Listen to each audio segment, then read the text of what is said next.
चलिए आइए आज हम बिहार बोर्ड के लिए क्लास 10th के जो हमारे प्रश्न है ऑब्जेक्टिव वह सेंटर एग्जाम और 2026 के लिए बिहार बोर्ड के लिए प्रश्न मैंने बनाया है। आप लोग इस प्रश्न को पढ़िए, अगर समझ में आएगा तो आप लोग लाइक कीजिएगा, शेयर कीजिएगा, सब्सक्राइब कीजिएगा और वीडियो को शेयर कीजिएगा ताकि मेरा भी हौसला बढ़ सके। ठीक है, चलिए हम देखते हैं यहाँ पे क्या है कि यहाँ पे लिखा हुआ है द्विघात समीकरण 2x² - 4x + 3 = 0 का विवेचक होगा। तो विवेचक निकालने का सूत्र होता है, ध्यान रख लीजिए, b² - 4ac। ऐसे d बराबर इसको लिखा जाता है। ठीक है, समझ लो ना, b² - 4ac। तो b² - 4ac देखो यहाँ पे करना क्या, ये पहला जो मान है तो ये बराबर हो गया कितना, 2। देख रहे हो ना, b बराबर हो गया -4। मतलब ये क्या है, पहला x² के पहले तो ये हो जाएगा, x से पहले तो b हो जाएगा, और c है जो अंतिम वाला वो क्या हो जाएगा, c हो जाएगा। c कितना हो गया, 3 हो गया। फार्मूला आप क्या पढ़ते हो, अभी आपने फार्मूला को मैंने सिखाया है b² - 4ac। तो b का मान कितना है बाबू, -4 का स्क्वायर -4ac।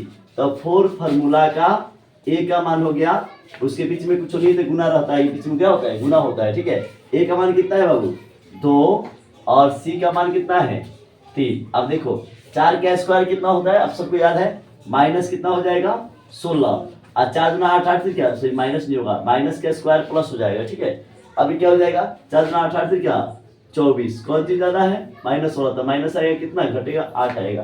तो -8 वाला ऑप्शन आप देखो कौन है, तो -8 वाला ऑप्शन कौन सा है, डी वाला। ठीक है, कहीं दिक्कत किसी को बाबू नहीं है। चलिए आइए हम बात करते हैं अब 2 नंबर। यदि किसी द्विघात बहुपद के x² - 2x + 5 = 0 के मूल अल्फा प्लस बीटा हो तो अल्फा प्लस बीटा का मान होगा। द्विघात समीकरण में देखो 2 तरह के पूछेगा। एक क्या पूछेगा, ये तो आपको समझ में आ गया ना, इसको मिटा देते हैं ना, कहीं दिक्कत होगा तो पूछिएगा आप लोग, इसको मिटा देते हैं, है ना। अब देखिए, अब हमारा क्वेश्चन नंबर कितना हो गया, 2। कितना नंबर, 2 नंबर में देखिए क्या है, 2 नंबर हमारा क्वेश्चन कह क्या रहा है, इसको देखिएगा बढ़िया से। ठीक है, उसके बाद आपको बहुत अच्छा से समझ में आएगा।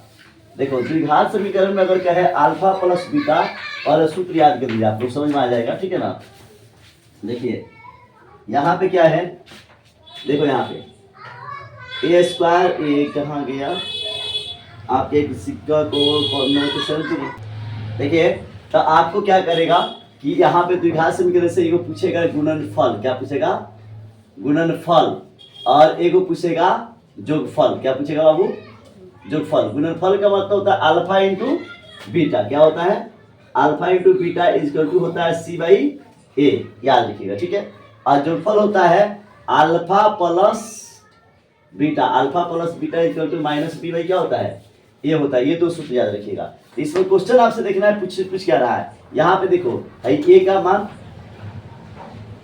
ये किसमें बताए थे जी, पहला वाला बताए थे, दूसरा वाला गड़बड़, पहला वाला में सब नहीं ना बताए हैं। चलो देखो यहाँ पे क्या हो गया, a का मान, किसका मान, a का मान है, किसका मान हो गया, b का है, किसका मान हो गया, c का। ठीक है, तो अब देख रहे हो कि a हो गया, b हो गया, और क्या हो गया, c हो गया। तो अभी मैंने बताया है, आपसे पूछ रहा अल्फा इंटू बीटा हो तो अल्फा प्लस बीटा का मान बताना है। किसका मान बताना है, अल्फा प्लस बीटा का मान। था अल्फा प्लस बीटा का मान क्या बताया है, -b/a। तो यहाँ चीज देखो, माइनस फार्मूला का, अब b का मान कितना हो गया, -2, और उसके बाद a का मान कितना है, a का मान कितना है, 1 है। कितना है बाबू, 1 है। माइनस माइनस जुड़ जाएगा तो क्या हो जाएगा, प्लस, और नीचे a की जरूरत है तो उसको नहीं लिखा जाएगा, क्या हो जाएगा, 2 हो जाएगा। तो आपका आंसर कितना आ रहा है बताइए, आप लोग को कमेंट में बताइए आप सभी लोग। ठीक है, ये आपका आंसर क्या आएगा। ठीक है, तो आंसर आपका देखो क्या होगा, 2 वाला ऑप्शन है क्या, कोई 2 वाला ऑप्शन यहाँ पे क्या है, बी नंबर है। तो यही आपका क्या हो जाएगा, आंसर हो जाएगा। ठीक है, आप तीसरा नंबर में, तीसरा नंबर डायरेक्ट होता है 1 + tan² θ sec² θ। याद रखिएगा, ये डायरेक्ट एक फॉर्मूला होता है 1 + tan² θ, 1 + tan² θ क्या होता है, sec² θ। तो sec² θ कहाँ पे है, यहाँ पे। इसे बहुत सारा फॉर्मूला बनता है, जैसे आप इसको लिख सकते हैं 1 बराबर tan² θ, चाहे से भी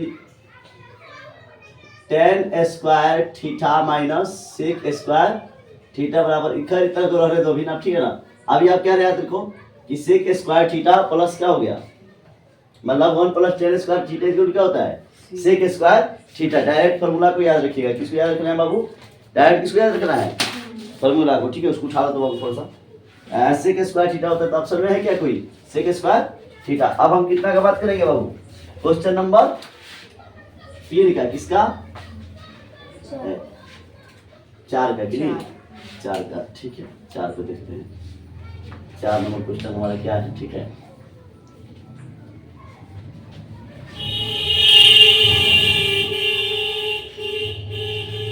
चार नंबर क्वेश्चन देखिए हमारा क्या है। 4 नंबर क्वेश्चन है, एक सिक्का को उछालने पर, देखो एक सिक्का को उछालने पर एक चीज आने की प्रवृत्ति। तो देखो एक सिक्का को जब उछालोगे तो क्या ले, हम बताए थे इसके बारे में। एक सिक्का को उछालोगे तो या तो हेड आएगा, नहीं तो क्या आएगा? टेल आएगा। टोटल घटना कितनी होगी? 2 ही होगी। टोटल घटना कितनी होगी? 2। तो 2 लिख दीजिए। और एक चीज आने का चीज कितना है? चीज तो हेड बोलते हैं ना। एक बार 1/2 क्या हो जाएगा? 2। तो देखो 1/2 कहाँ पे है? 1/2 यहाँ पे है। ठीक है, समझ रहे हो कि समझ रहे हो? अब हमारा 6ठा नंबर क्वेश्चन है, पांचवा। 2 5 7 3 3 6 का बहुलक होगा। तो ध्यान रखिएगा, जो संख्या सबसे अधिक बार आया होगा, वो जो संख्या दिया है ना, उस संख्या में जो सबसे अधिक बार आया होगा वही क्या कहलाएगा? बहुलक कहलाएगा। तो इसमें क्या है, मतलब सबसे अधिक बार जो परम्परता आता है उसी परम्परता को हम क्या कहते हैं? बहुलक कहते हैं। तो सबसे अधिक बार इसमें कौन आया? देखो तो 3 आया है, तो इसका आंसर क्या हो जाएगा? 3 हो जाएगा। आपका 6ठा नंबर क्वेश्चन है, बिंदु -1 3 तथा -5 7 के बीच की दूरी ज्ञात करना है। क्या क्या ज्ञात करना है? देखो -1 और उसके बाद क्या है? 3 और क्या है?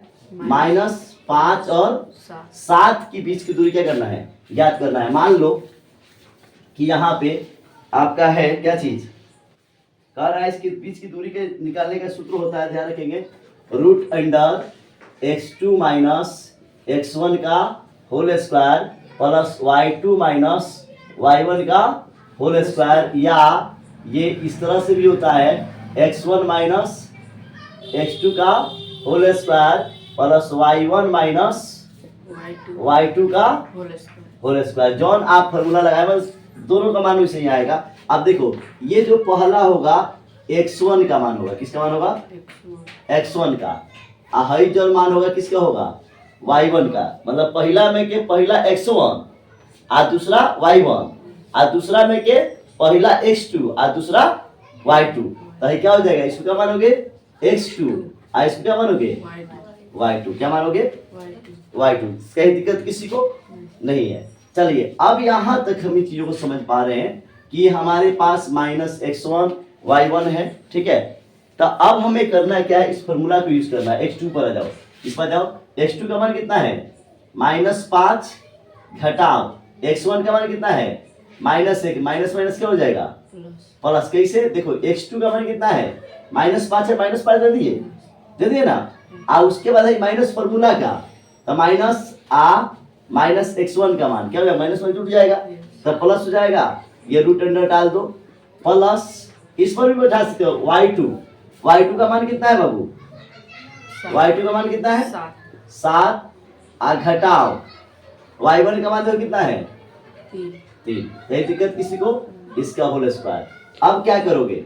अब देखो इसको लेकर चलोगे, सबको समझ में ना। -5 में से +1 जाएगा तो कौन चीज है? माइनस होना चाहिए ना। तो क्या आएगा?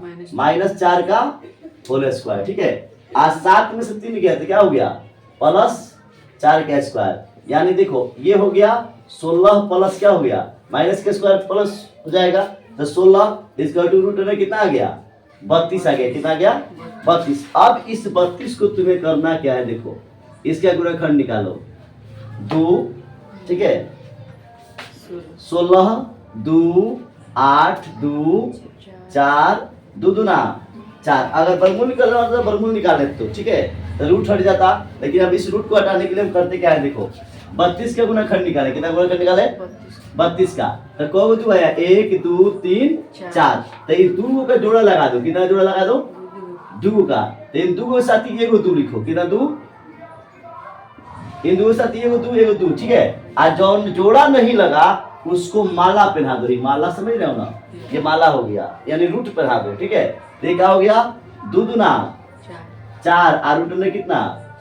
नहीं, यहाँ दून मारा है जी, यहाँ दू होगा, क्या होगा, दो होगा। ये दो ये एक अंक बच रहा है, तो जो संख्या बचेगा उसको क्या करो, माला पहना दो। जोड़ा देना नहीं लगेगा, उसको क्या करो, माला पहना दो। तो क्या गया, 4 रूट अंडर 2।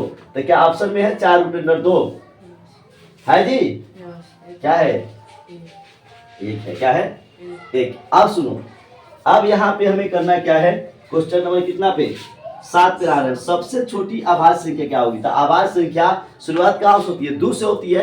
तो सबसे छोटी संख्या क्या होगी, अभाज्य संख्या 2 होगी। 2 है ऑप्शन में। तो यहाँ तक हो गया हमारा। अब देखिए, अब हमारा जो क्वेश्चन 8 नंबर है, एक रैखिक समीकरण का युग्म जिसका कोई हल नहीं होता है। रैखिक समीकरण का युग्म कहलाता है संगत, एक हल, असंगत, इनमें से कोई नहीं। ठीक है, तो मैं बता देता हूँ, इसका सूत्र आप लोग नोट कर लेंगे। A1 बटा A2 के बराबर B1 बटा B2 नहीं होता है।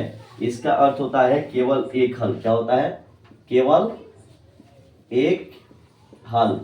ठीक है, और ये संगत युग्म होता है। क्या होता है, संगत युग्म। दूसरा होता है A1 बटा A2। हालांकि मैं ये बता दूंगा क्या हुआ क्या नहीं हुआ, समझ लीजिएगा, लेकिन सूत्र में लिख देता हूँ। A1 बटा A2 बराबर B1 बटा B2 नहीं है, इसके बराबर C1 बटा C2 नहीं होता है। यह क्या होता है, कोई हल नहीं होता है, कोई हल नहीं है। ठीक है, कोई हल नहीं, उसके क्या होता है, केवल एक हल होता है। इसके क्या होता है, कोई हल नहीं होता है। ठीक है, और यह समानांतर होती है। क्या होती है, और यह असंगत युग्म होता है। क्या होता है, असंगत युग्म। ठीक है, कोई हल नहीं है। देखिए क्या कह रहा है, कोई हल नहीं होता है। तो कौन युग्म आएगा, असंगत युग्म। एक और फॉर्मूला आता है A1 बटा A2 बराबर, ठीक है सबको दिख रहा है ना, बराबर B1 बटा B2 बराबर C1 बटा C2। ये अपरिमित रूप से, अपरिमित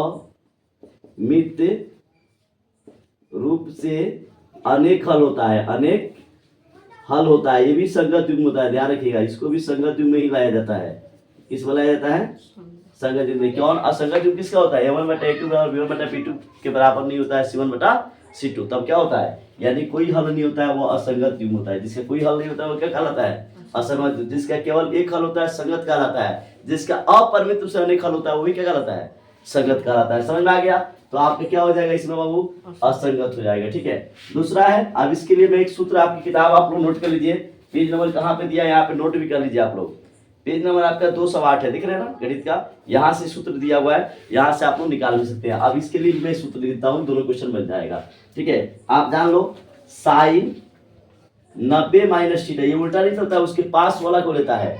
90 माइनस थीटा, तो ये हो जाएगा कॉस थीटा। क्या हो जाएगा, और कॉस में से 90 बटाओगे तो साइन आ जाएगा। क्या आ जाएगा, कॉस 90 माइनस थीटा, इसका क्या आ जाएगा, साइन थीटा। क्या आ जाएगा, अब देखो, उसके बाद साइन थीटा आएगा। समझ रहे हो कि समझ रहे हो। उसके बाद अगर यहाँ पे देखो, ये घटाव में कोण 90 में से जो भी घटेगा वही लिखाएगा। अगर हम यहाँ ये घटाएंगे तो यहाँ क्या लिखेंगे, ये लिखेंगे। अब मैं बताता हूँ फिर। उसके बाद आपका मान लो tan 90 माइनस क्या है, थीटा है, तो क्या आ जाएगा, कॉट थीटा। ठीक है, अब कॉट 90 माइनस थीटा होगा तो क्या आ जाएगा, tan थीटा। ठीक है, समझ रहे ना। उसके बाद यहाँ पे अगर सेक थीटा 90 माइनस थीटा है तो कौशिक थीटा आएगा। क्या आएगा बाबू, कौशिक थीटा। ठीक है, और कौशिक थीटा 90 माइनस थीटा तो क्या आएगा, सेक थीटा। ठीक है, क्या आएगा, कौशिक 90 माइनस। अब देखो, अब यहाँ पे ये थीटा क्या है, आप थीटा के जगह पे अगर मान लो, इसको तो बता दिया 8 नंबर जी। अगर थीटा के जगह पर ध्यान देखो, अगर यहाँ से यहाँ मैंने लिख दिया साइन 90 माइनस आम, क्या लिख दिया, 90 माइनस आम, तो यहाँ क्या बन जाएगा, कॉस आम बनेगा। क्या बनेगा, कॉस आम। अगर हम यहाँ लिख दे कॉस 90 माइनस लीची, क्या लिख दे, लीची, तो यहाँ क्या बन जाएगा, साइन लीची बन जाएगा। समझ रहे हैं ना।